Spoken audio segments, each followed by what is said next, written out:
Hey guys, how's it growing? This is David Stack with Stack's Urban Harvest.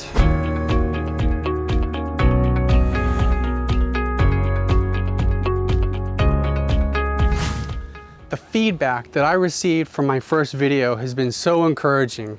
But look, the channel is dedicated to helping especially new gardeners not make the same mistakes that I did when I first moved here and started growing food, trying to grow food. So let me help you shorten that learning curve, and I want to help you start growing that food successfully without making the same mistakes that I did.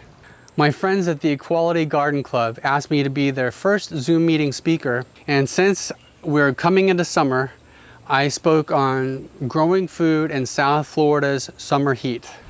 Members, welcome to our first EGC virtual presentation. Please welcome David Stock presenting Victory Garden, Growing Food in the Summer Heat. You should be good to go. Okay, thanks. So I'm passionate about growing plants and especially growing food. And we're in a really difficult time with this pandemic. A lot of people have a new interest in victory gardens and growing their own food. And my goal is to try to help people to do that without making the same mistakes that I did when I first came to Florida and started my first years of the trial and error. And first of all, I grew up in Southern California. It was very different in growing a garden than it is here. We have special challenges. So what I want to do is go over some plants mainly that thrive in our summer heat and that I wish that I knew about, years ago. And I also want to go over, let's see if I can share my screen here. And I got some questions ahead of time.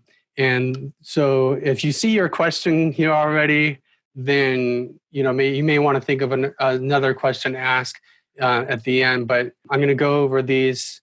I started a YouTube channel. As I told you, I want to help people grow their own food here in South Florida and other similar climates and not make the same mistakes. So my YouTube channel, Stack's Urban Harvest, is focused on that. And I uploaded the first video. And the question that I was asked the most is, where can I find these plants? So I'll go over that at the end. Victory gardens. So in World War II, victory gardens provided 40% of the vegetables in America. And that was the estimate they had in 1944. So the plants that thrive in our summer heat, I'm going to start out with holy basil. Oh, the reason I want to start with holy basil, it helps with stress. And during this time, we are under a lot of stress. And so I love that this is a perennial and that can grow in full sun, full shade. Once you get it going, you never have to plant it again because it just keeps reseeding itself. The next one I have is katuk. Katuk is also a perennial and grows well in full sun, full shade. I found out it is definitely not drought tolerant before it gets established. It tastes like peanuts and it has a lot of protein in it, like moringa, probably not quite as much as moringa. We're going to go over that. Okay, South Seas salad tree is one of my new favorites, aka Kiko's Crump. Another perennial, looks great in the landscaping. It's related to okra, often called the edible hibiscus. It grows well in partial shade. So I've learned that with my first plant, it prefers morning sun and afternoon shade. That's summer, hot, from noon on. It just doesn't handle that nearly as well. Cranberry hibiscus. It's so beautiful. And also the flower, I'll show you the flower later. It's a short-lived perennial. It starts to blossom like crazy in the fall, and then in the winter, it just kind of dies out, and then it reseeds itself usually. Likes full sun, tolerates partial shade, needs plenty of water, needs fertile, well-drained soil, likes to be mulched. It does get nematodes now and then, not always. That's why it needs to have fertile soil and mulch. Amaranth. There's a lot of different varieties of amaranth. I grow several of them, but for some reason in the summer, I particularly like this one. It's also called red callaloo or red amaranth. And So I grow it for the leaves, even though when they hear amaranth, they think of the grains. And the leaves are so nutritious and full of lysine. It's good for your skin. It's an annual that likes full sun, tolerates poor soil, and needs plenty of water. Malabar spinach is a beautiful vine. Another one in my category of edible landscape plants. Delicious. I love it in my green smoothies. Some people don't really care for the taste. I love it. Let's see. So it's another short-lived perennial, full or dappled sun, and pest tolerant. It does occasionally get nematodes. Nematodes, if you don't know, it's a soil parasite. That's another video while I think of it. Just real quick, when I first started gardening here, my neighbor across the street, she heard that I was growing tomatoes, and she's like, "Oh, the nematodes, they're awful." I'm like, I grew up gardening. I love gardening, and I've never heard of nematodes. I won't have that problem. Nematodes became my worst nemesis. And I could do a whole lecture just on what I've discovered because I was determined to find answers. Even went to the Florida University and talked to a professor. There's good nematodes, bad nematodes, root knot nematodes. You don't know that you have a problem until you pull up the plant and see the roots and see the knots on the roots. Pretty soon I'm going to be covering my beds, cool season plants. I'm going to be pulling out starting at the end of this month, and I'm going to solarize my beds all summer long. I'll cover all this in a video on my YouTube channel, Stacks Urban Harvest. Moringa. This is the most nutritious thing you can grow. It's a dynamic mineral accumulator. So the nutrients are pulled up from the roots as the roots are mining for the nutrients, and it brings it up into the leaves. I've got some right here I want to show you. So here's a little moringa seedling. I've got plenty of seeds, so I'm going to get a bunch of these started and made available to people. But I have a special variety of moringa that grows enormous pods. So this is a dwarf variety of moringa, but it's still, I still have to keep it cut back, and it's recommended that you keep it cut back to like 5 feet. As you cut it back, it actually looks better. Otherwise, it's just not an attractive tree if you just let it grow on its own. The flowers are edible. I make a tea out of this. If you saw on the list of the questions, I'll talk more about this later, about ways that you can get moringa into your diet, because it's so nutritious. And I always make sure that we have plenty of moringa tea. And this is some of my moringa tea. And these are baby pods, which can be eaten or fermented. I'm getting ahead of myself. I was going to talk about that later. Egyptian spinach. It likes full sun, needs plenty of water, and well-draining soil.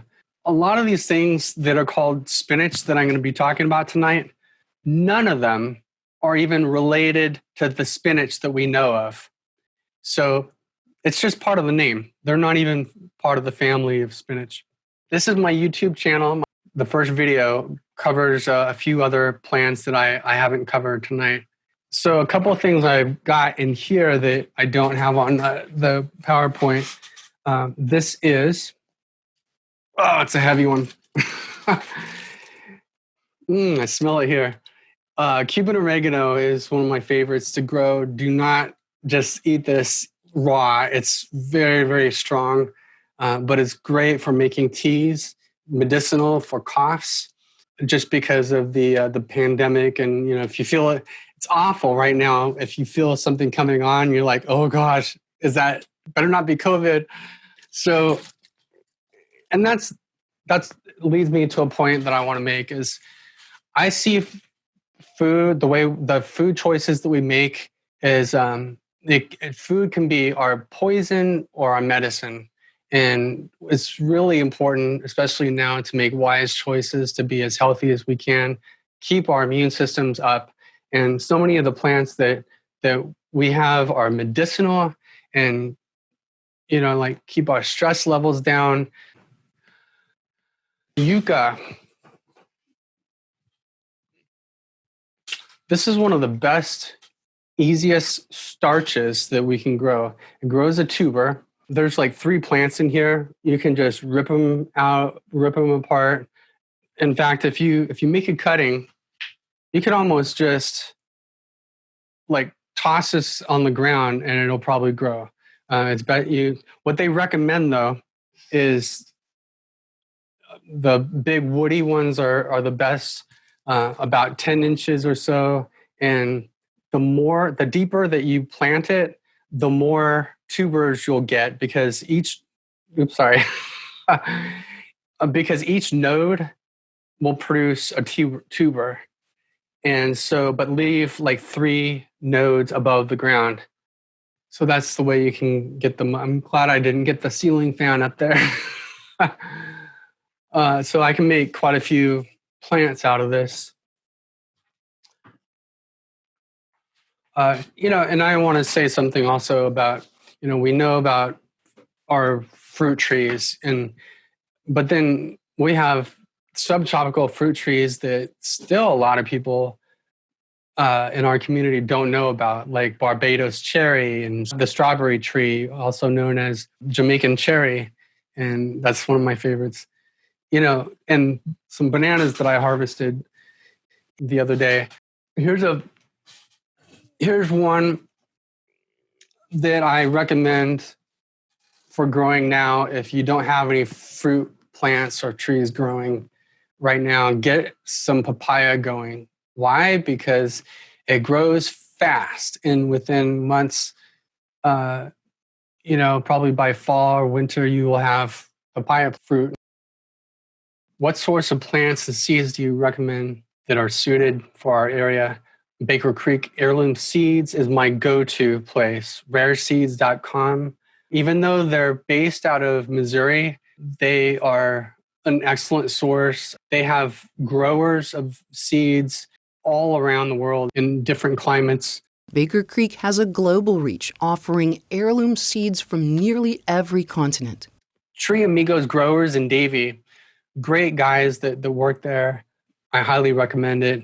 So Tree Amigos Growers, they just opened to the public. They've been propagating like crazy to get ready for this. They know that people are wanting to grow their own food now. Green Dreams by Pete Canaris. He's shipping plants from Tampa. Basil, Another great guy. Spinach, longevity spinach I can't even keep in stock. We are shipping out cassava cuttings. Here's one of the things that Green Dreams in Tampa has available that I want to get for myself. I've just learned about this, and this one the leaves need to be thoroughly cooked for like 20 minutes, but it's extremely nutritious and highly recommended. Next question. What are your favorite and easiest vegetables to initially start with? Answer: longevity spinach.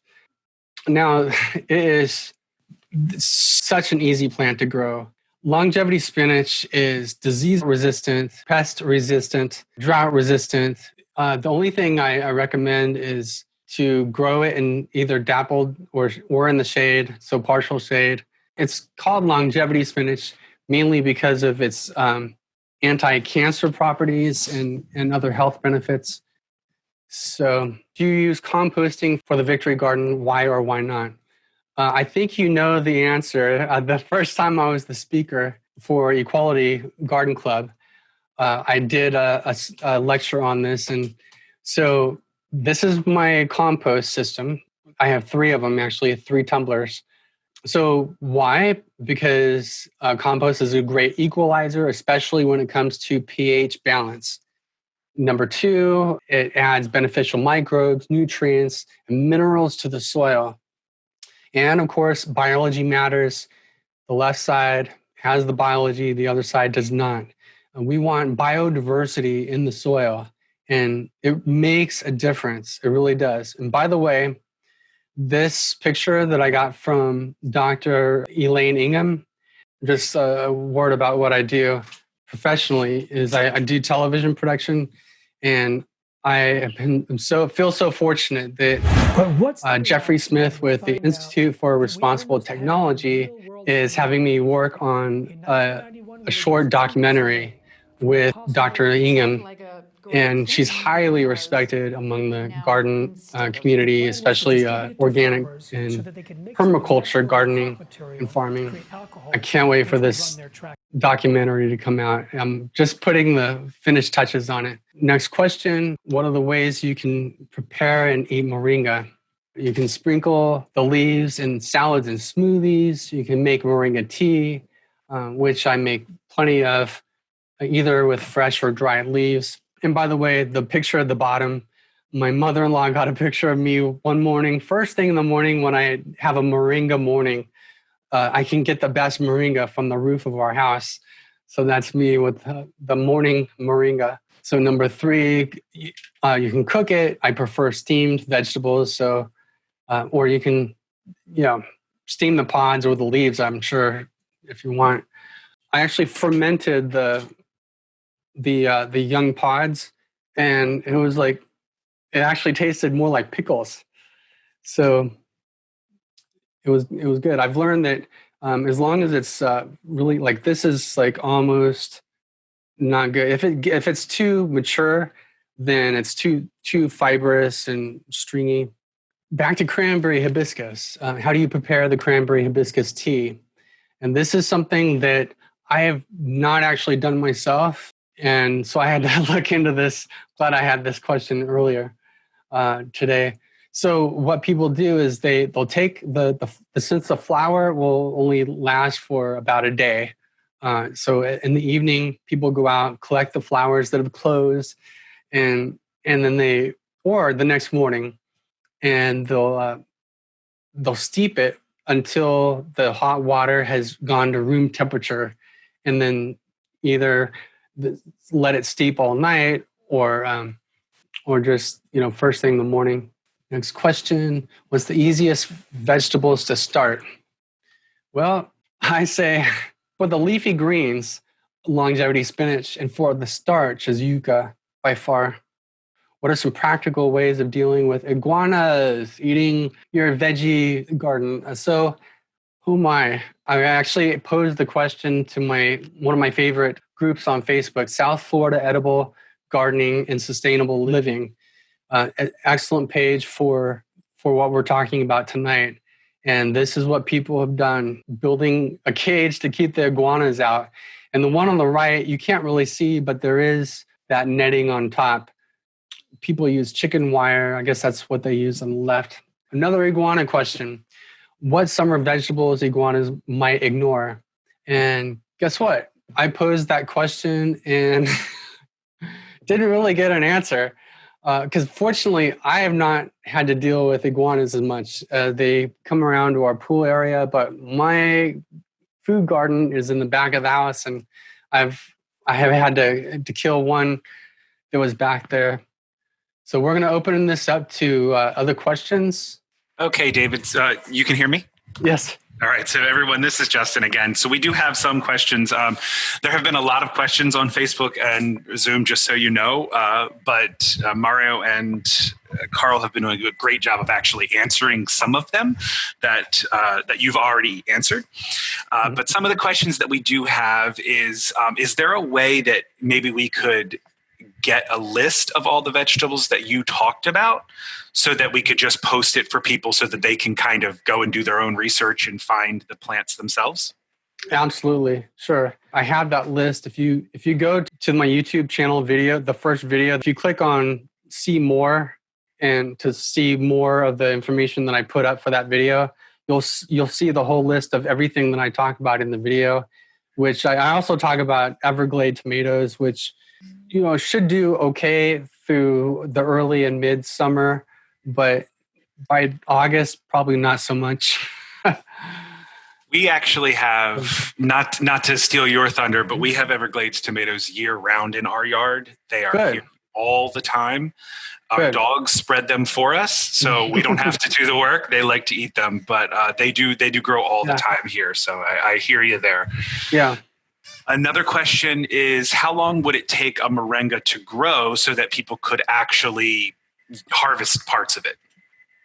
Okay, well, it really depends on what time of year you're planting it. In the fall and winter, it's not going to grow as fast.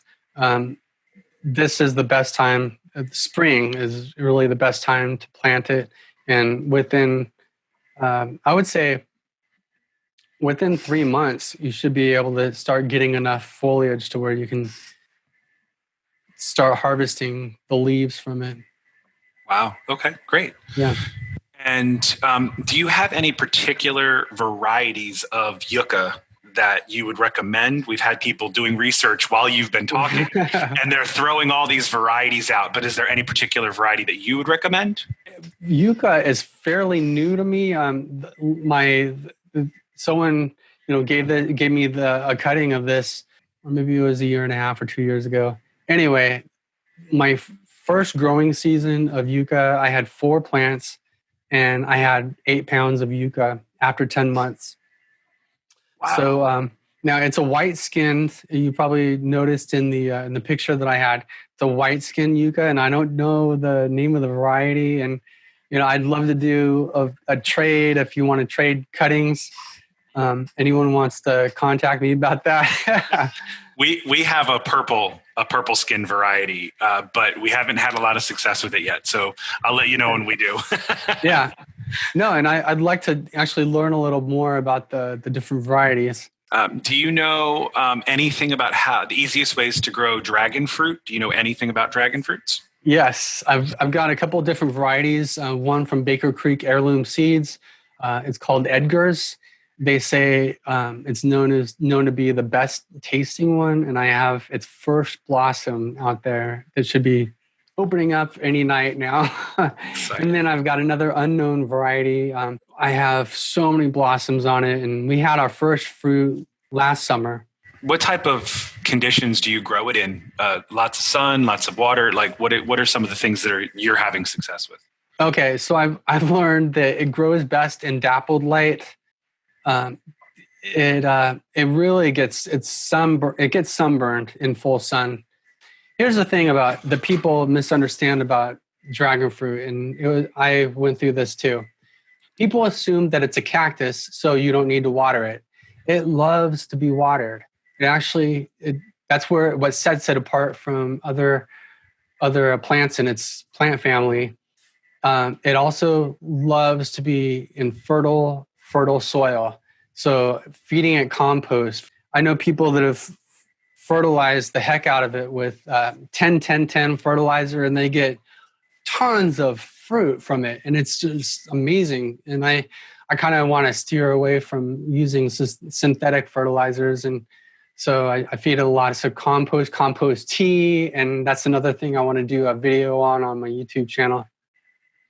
Very nice. That's actually good information for me because I have 3 varieties doing very poorly, and they're in full sun and they don't get a lot of water. So I think I understand my problems right now. Yeah. Let's see. We have questions about types of mangoes and avocados. Are you familiar with different varieties and what maybe would grow well here? Or I've got a Chiquette avocado. I'm actually wanting to graft a different variety to it. I believe it's a B type. Avocado has A type, B type flower, and it gets complicated. It has something to do when the flowers open, the pollen's viable or something. The takeaway is that if you have 2 near each other, an A and a B near each other, they tend to be both more productive because of the cross-pollination that's going on. So I've read. Very interesting. I did not know that. Yeah. So my Chiquette, I believe it's a B type, which is the same as the Haas. And what I want to do is graft an A type to it. And I'm not really particular on what variety. I just, And so what I've done with mango is I have a mango tree that I started from seed, and as I did some research on it, found out that you can get fruit quicker if you graft a mature scion to it. And I did. And the variety that I grafted to it was Irwin. Irwin, it's so similar to the variety that stock is actually producing. So I want to put a different variety on there, something a little more exotic. If you're interested, we grow, when I say we, I grow 4 or 5 different varieties of mangoes. So if you'd like to try any of them, you're welcome to take cuttings from all of them. Okay, thanks. Mangoes can be a lot of fun. We've never tried grafting them ourselves. Somebody was asking another question about dragon fruit. You had said if you want it to bear a decent amount of fruit, it needs, I think you said, really good soil. Is what you said. Adding a lot of compost and some other type of fertilizer might actually help in that instance. Yeah, it's like I think it might have been on the Equality Garden Club's Facebook page that someone posted just tons of fruit on it, and I was like, "Well, what are you feeding it?" And he said it's a 10-10-10 fertilizer for the NPK, and If you want to go with synthetic, but I prefer organic fertilizers, and so lots of compost and keep the soil nice and fertile. If you do compost tea, foliar spray with a compost tea. Very nice. Okay. I think that's the end of our questions for now. Did you have anything else before I hand it back over to Carl? Yeah, let's grow together. Sounds good. Thank you so much. Thank you. I hope you enjoyed that, right? It was interesting. I got hungry. Thank God I had dinner beforehand. All right. I've eaten some of those things that he's talking about, and that Cuban oregano is really, really tasty. I strongly recommend it. But it grows like a weed. It's really, really vigorous, to say the least. Thanks to the speaker. I really enjoyed that, actually. There was some information I really found interesting there, and certainly informative. I want to thank the Equality Garden Club for letting me share. I've got a long list of subjects I look forward to covering in upcoming videos. Please let me know in a comment what subject you'd like me to cover next. If you learned something from this, please subscribe, like, click on the bell to be notified when I upload future videos. And let's grow together.